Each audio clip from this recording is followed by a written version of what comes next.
আমার বিষয় সেটি হচ্ছে সংগঠন পদ্ধতি মূলত আমরা যে ইসলামী আন্দোলনটা করি, এই সংগঠন পরিচালনা আমরা কিভাবে করব তার কিছু পলিসি এখানে বলা আছে। তো সবটা তো আমি বলতে পারবো না, কয়েকটা পয়েন্টে আপনাদের সাথে আলোচনা করব। প্রথম আসেন যে আমাদের সংগঠনের কাঠামোটা কেমন হবে, কেউ বলতে পারবে? জামাত ইসলামী যে আমরা করি, অনেকে প্রশ্ন করবে না যে জামাতের কাঠামোটা কেমন, জামাত সংগঠনটা কেমন ভাবে হবে, এরকম কথা কিন্তু বলা আছে। এরকম প্রশ্নগুলো তো জামাত করে স্তর বলা হচ্ছে সহযোগী সদস্য আছে না আমাদের। 2 নম্বর হচ্ছে কর্মী, আপনারা যারা বসে আছেন। 3 নম্বর হচ্ছে রোপণ। এই জামাতের জনশক্তিকে এই 3 ভাগে ভাগ করা হচ্ছে। আর জামাতের সংগঠনকেও মূলত 4টা করা হয়। অনেকে ভাগ করেন, সেগুলোতে দোষণীয়।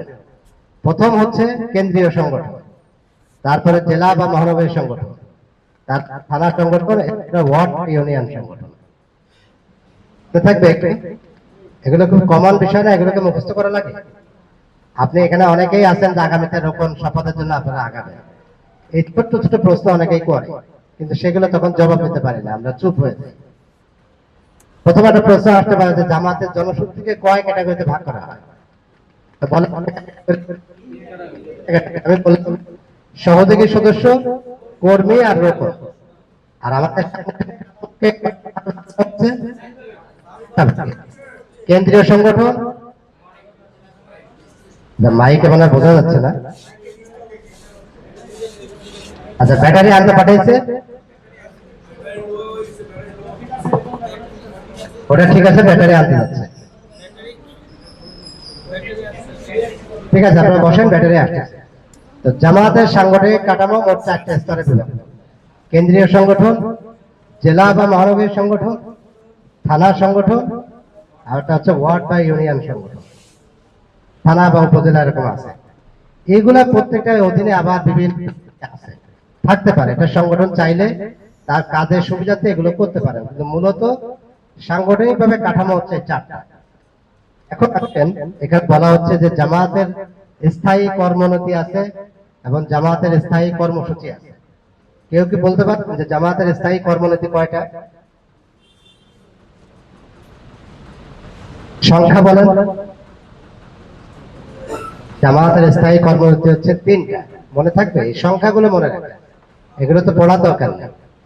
জামাতের স্থায়ী কর্মসূচি কয়টা? 3টা। তার মানে কোন পলিসিতে জামাত কাজ করবে আমি সংক্ষেপে আপনাদেরকে বলছি। জামাতের কার্যক্রম পরিচালনার ক্ষেত্রে কর্মনীতি কয়টা? 3টা। আর স্থায়ী কর্মসূচি, এই কর্মনীতিকে বাস্তবায়ন করতে চেয়ে জামাত কি কর্মসূচি পালন করবে, সেই কর্মসূচি কয়টা? 4টা। এটা মনে রাখতে হবে। কর্মনীতি কয়টা? 3টা। কর্মনীতিকে আমরা বলতে পারি যে পলিসি কয়টা? 3টা। আর এই পলিসি বাস্তবায়নের জন্য কাজ করবে কয় ভাবে? 4 ভাগে।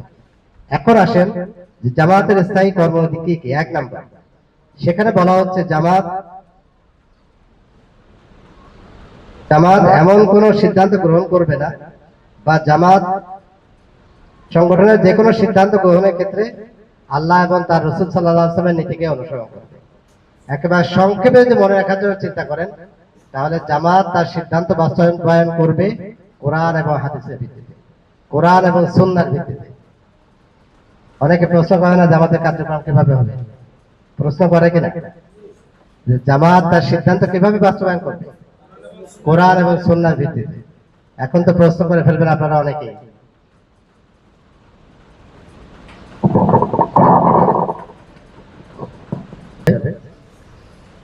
বলা হচ্ছে প্রথম হচ্ছে কোরআন এবং সুন্নাহর ভিত্তিতে জামাত তার কার্যক্রম পরিচালনা করবে।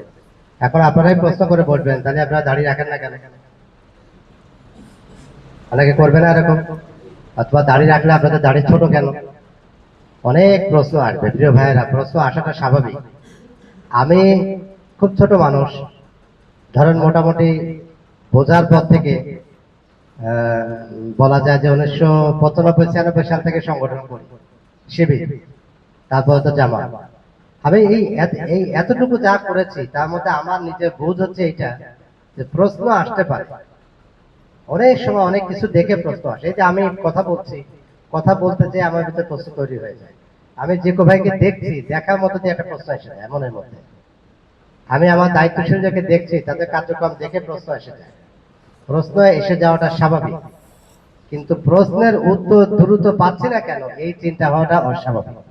এবং এই চিন্তাটা আমাদের মধ্যে শয়তান ঢুকায় যায়। দেখছো তোমার তোমার থানা আমি এরকম একটা কাজ করলাম, জিজ্ঞেস করলাম তাও জবাব দিল, তাহলে আর দাওয়াত করে হবে?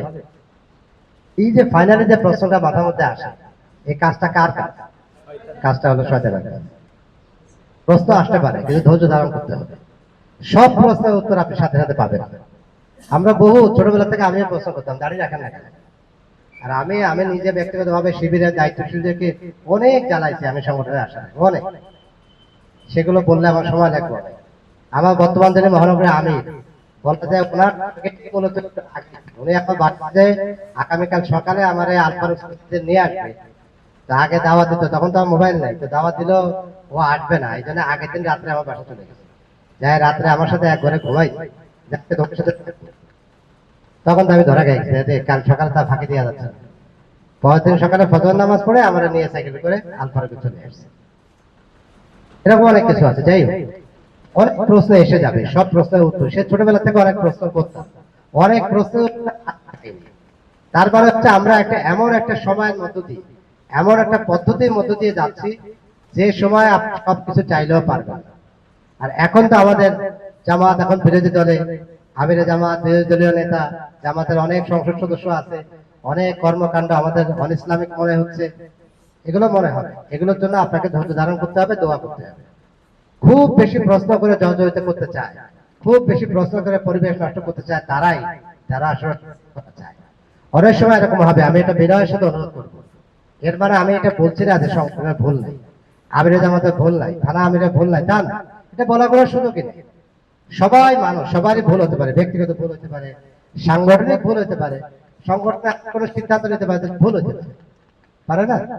কিন্তু এটা মানা রাখতে হবে যে সংগঠন কোনো সিদ্ধান্ত এককভাবে নেয় না, সম্মিলিত আলাপ করে একটা সিদ্ধান্ত নিচ্ছে। সেই সিদ্ধান্ত যদি ভুল হয়, তার মতো আল্লাহর রহমত থাকবে। কারণ আজকে সিদ্ধান্ত হয়েছে, মহানগরী বলেছে যে এখানে থানা ভিত্তিক আজকে কর্মী টিসি করতে হবে, সব থানা আজকে হচ্ছে। তো লবণচড়া থানাকে বলা হয়েছে যে আপনারা কর্মী টিসি করতে 100 লোক, কোথায় করবেন এটা তো মহানগরী বলে। এখন থানা দায়িত্বশীলরা পরামর্শ করে এই জায়গায় করছে। তখন চলতে হঠাৎ করে এখানে কেউ আশপাশে কেউ আক্রমণ করলো, আমাদের দুজন ভাই করলো, তখন আপনি জায়গায় সমালোচনা করবেন যে এই দায়িত্বশীলদের মাথা মধ্যে কিছু আছে, এই জায়গায় কেউ প্রোগ্রাম করে। এই প্রোগ্রামটা যদি আমরা লবণচড়া মসজিদে করতাম, এই প্রোগ্রামটা যদি ব্রিজের নিচে করতাম, তাহলে তো এটা হইতো না। এদের দিয়ে তো ইসলামী বিপ্লব হবে না। এরকম অনেক কথা আমরা বলি না, এগুলো বলা হলো তাদেরকে হেয় করা। এগুলো বলে কোনো সমাধান নেই, অনাকাঙ্ক্ষিত ঘটনা ঘটতেই পারে, সেগুলোর জন্য এককভাবে কেউ দায়ী নয়। এই জন্য প্রিয় ভাইয়েরা, সবসময় চেষ্টা করে যে কোরআন এবং সুন্নাহর ভিত্তিতে তার কার্যক্রম পরিচালনা করবে, কিন্তু পারিপার্শ্বিক বিভিন্ন কারণে, বিভিন্ন পলিসিকে মেকআপ করতে যেয়ে অনেক কিছু হয়তো পেরে ওঠা সম্ভব নয়। এবার দেখেন, আপনার সকল ইসলামী দলকে এক করার জন্য আমির জামাত এবং সংগঠন কত চেষ্টা করে, তারপরে কি আমরা পাচ্ছি? তাহলে বলতে হবে না যে আমির জামাত সব থেকে ব্যর্থ আমির জামাত? অনেকে তো বলে, আমারও তো অনেকে বলে। আমি এরকম প্রশ্ন করেছি যে আমি ফাঁসি হওয়া উচিত ছিল, তার নির্বুদ্ধিতার কারণে আজকে এই নেতৃবৃন্দগুলো শাহাদাত বরণ করতে হয়েছে, এই প্রশ্ন আমি শুনেছি। খুব ধৈর্য ধারণ করে চুপ করেছিলাম, হতে পারে আপনি যা বলতেছেন হতে পারে। আমার কাছে কোনো জবাব নেই, আছে কোন লেভেলে সংগঠনকে দায়িত্বশীল। আবার এইভাবে বলতেছে কোর্টে দাঁড়া, তখন আমরা ফুলের মধ্যে দিয়ে আছি, কোর্টে আমরা হাজিরার মধ্যে দিয়ে আছি, তখন বলতেছে মাওলানা মতিউর রহমান নিজামীর আরো 10 বার ফাঁসি হওয়া উচিত ছিল, তার কারণে আজকে সংগঠন এই পর্যায়ে গেছে। এটা বলার সুযোগ আছে? আপনি তো বলেই খালাস। এই জন্য আবার এটা মাথায় রাখতে হবে যে সংগঠনের কোনো কিছু একক সিদ্ধান্ত হয় না। সংগঠন সবসময় এটাকে চেষ্টা করে, কিন্তু পরিবেশ পরিস্থিতি পারিপার্শ্বিকতার কারণে হয়তো হয়ে ওঠে না। এই জন্য আমাদের কাজ হলো ধৈর্য ধারণ করা এবং দোয়া করা। আর যদি বিশেষ ভালো কোনো পরামর্শ থাকে, পরামর্শ দেওয়া, বাকিটা করে পরিবেশ নষ্ট না করা। সবসময় মাথায় রাখবেন যে তারাই এই পরিবেশটা নষ্ট করতে চায়, যে মূলত নিজেকে আগায় না। আমাকে অনেকে এরকম বলে, অনেকে আমার আশপাশে অনেকে আছে দায়িত্বশীল, এই সমালোচনা সেই সমালোচনা। এই ভাই এটা হতো না। তা আমি তখন সুন্দর করে বলি যে ভাই আসলে আপনার কথাটা খুব সুন্দর, কিন্তু আমার কাছে একটা পলিসি আছে, এটা করতে পারলে মনে হয় এই সমাধান দূর হয়ে যাবে, এটা অনেক সমস্যা, তো এটা সমাধান করা যায়। তো বলছে ভাই কিভাবে বলেন তো। আমি বললাম যে আপনাদের মতটা আমার বিশ্বাস এই সমস্যা আর থাকবে না। না তাই হয় নাকি? তো তাই যদি না হাতে এসব পাওয়া কথা বললাম, আপনি যেদিন থানা আমির হবেন, লবণ সহ থানা আমির অনেক সমস্যা, আমি বলছি, হ্যাঁ তা তো অবশ্যই। এর সমাধানটা একটাই, যেদিন আপনি থানা আমির হবেন এই দিন আর এই থানায় এই ঝামেলা আর থাকবে না ইনশাল্লাহ। না ভাই তাই কি হয় নাকি? তো তা যদি না হয় তাহলে হ্যাঁ, যদি সরাসরি শরিয়াত বিরোধী কোনো অপরাধ করে থাকেন সেটা যথাযথ জায়গায় বলতে হবে, কিন্তু এমন কোনো কথা বলে পরিবেশ নষ্ট করলে হবে? হবে না। দ্বিতীয় নম্বর হচ্ছে বলা হচ্ছে জামাতের স্থায়ী কর্মসূচি, দ্বিতীয় নম্বর, উদ্দেশ্য ও লক্ষ্য হাসিলের জন্য জামাত এমন কোন উপায় বা পন্থা অবলম্বন করবে না যাহা ফিতনা সৃষ্টি করে। সহজ কথা, এখানে ভাষাগত আরো বিষয় আছে। জামাত প্রথমে বলা হয়েছে কোরআন এবং সুন্নাহর ভিত্তিতে, এরপরে জামাতের এই উদ্দেশ্য বাস্তবায়নের জন্য জামাত বলছে যে আমরা কেন এমন কোন উপায় বা এমন কোন পন্থা অবলম্বন করব না যাহাতে ফিতনা ফাসাদ সৃষ্টি হয়। অনেক সময় আমাদের কর্মীরা বলে না, এখনো বলে, এই নির্বাচনের পরেও বলছে, ভাই দেখছেন গণতান্ত্রিক কায়দায় ইসলাম বিপ্লব হবে না, আমাদেরকে এখন এই করতে হবে। বুঝতে পারছেন এই মানে আমার আমার করতে হবে, গণতান্ত্রিক পন্থায় ইসলামী বিপ্লব হবে না। এই কথার সাথে আপনারা একমত? এরা না করে দিয়ে কথার সাথে আমি দ্বিমত না, আমি নিজেও দ্বিমত না। কিন্তু এ দেশের প্রেক্ষাপটে এইসব করে বিপ্লব হবে না, এটা মাথায় রাখতে হবে। আপনাকে আবার রাষ্ট্র নিয়ে ভাবতে হবে। হঠাৎ করে এই সামনে কাউন্সিলর নির্বাচন হবে, 31 নম্বর ওয়ার্ডে ভোটাভুটি করে লাভ নাই, আমরা এগুলো করে যেত হবে?